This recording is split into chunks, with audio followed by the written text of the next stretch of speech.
دا د الله جل په ذات باندې غیرت وکړه. الله غیرتی بادشاہ دی، ورا الورا دی، کن فیکون دی او وحده لا شریک دی.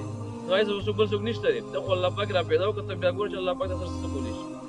څومره چې مسلمانانو اسمه دنیا کوم ترقی کړې ده، هغه په قرآن شریف باندې چې کوم دی عمل کړی دنیا کوټ ورته ورسېد، چانس یې تاسو ته اړه ورسېد. موږ ته الله پاک را کړی، موږ خپل عمل نه کوو. بهرحال دې د خپل وخت مدي کول دی او دا نه چې کرکټ پریږدو. کرکټ وکړو خو څنګه چې کرکټ قرباني کوو چې په دین کې به قرباني کوو. پهله پرایورټي زموږ دیني، پهله پرایورټي زموږ دیني. ځکه زموږ مقصد دا دی په دنیا د راتلو چې الله جل جلاله وپېژنو، چې الله جل جلاله څوک دی، څنګه دی، څه پکې څه کولی شي الله جل جلاله. موږ چې الله وګورو که نه، موږ اصل کې د الله جل جلاله قدم نه دی اخیستی او موږ وایو زموږ دا کار نه کېږي، دا کار نه کېږي، دا کار. یاره ته الله جل جلاله مخکې ته وګورې الله پاک څه کولی شي. دا د الله جل جلاله په ذات باندې غیرت وکړه. الله غیرتی بادشاہ دی، ورا الورا دی، کن فیکون دی او وحده لا شریک دی. نو ایسه وسو بل څوک نشته دی. ته خو الله پاک را پیدا وکړه، ته بیا ګوره چې الله پاک تاسو څه کولی شي. نو موږ به چې کوم داسې وته دا زموږ اسباب په دې به یقین نه ساتو، ځکه چې آزاد فرمایي که نه چې اسبابو نه انکار کول ګناه ده، په اسبابو باندې یقین ساتل لا کفر دی. موږ کرکټ به کوو صرف دې لپاره چې یار فټنس او زموږ مختلف نیتونه به کوي. جیم کو په دې نیت کو چې کله جهاد وروشو موږ حاضر دي لپاره. موږ جیم کو کله په دین کې بس تر روز روز ما وځاتو.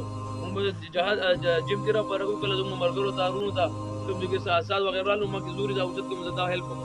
هر شي خپل نیتونه چینج د هر څه بالا از دقیق چې الله په لار کې د نیتونو معاملات بالا بسین کې راځي چې د الله په لار کې کوم نو په یار او روشندان قوم لګي دا نیت هم د هوا په راشي وغټ نیت دار چې یار آسان په اورم نو دا وایي کې ډېر فرق شو. دا بالا کې الله په لار کې وځو ان سوینګ او سوینګ بیٹ نیول ناشې نه لکه چې درازو پیسې په لګي وخت هم نه یو خزان په لګي دې شي نه لګي بیا هغه ازمت سیوینګ سوینګ مزه کې او او سوینګ مزه کې بیټسمن دنه بار هغه پاک سم ټول لار سیزه کې ولې چې درونه شي نه په لګي خو چې کله د الله په لار کې وځو چې خپل ځان مو لګي پیسې مو لګي وخت مو لګي بیا ونیتونه معلومیږي موږ بیا و چې کوم نه چانه پریشر نه لو چانه باقي ګونه موږ ټیم په ډایرکټ موږ ستوري کو بیا وزن کوچ یې کینو کوي چې خو اکثر خبره کوم چې زموږ امت امر بالمعروف و نهي عن المنکر کار ملو شي خط طرف ته رابلل بدونه منې کو او دی وخت کې زوم کوچز ته وړو کنه ول الله دې ذکرې لګي ځکه چې ماشوم د وکړه مخبل کول هغه دا نه وي چې ته غلطه وکړې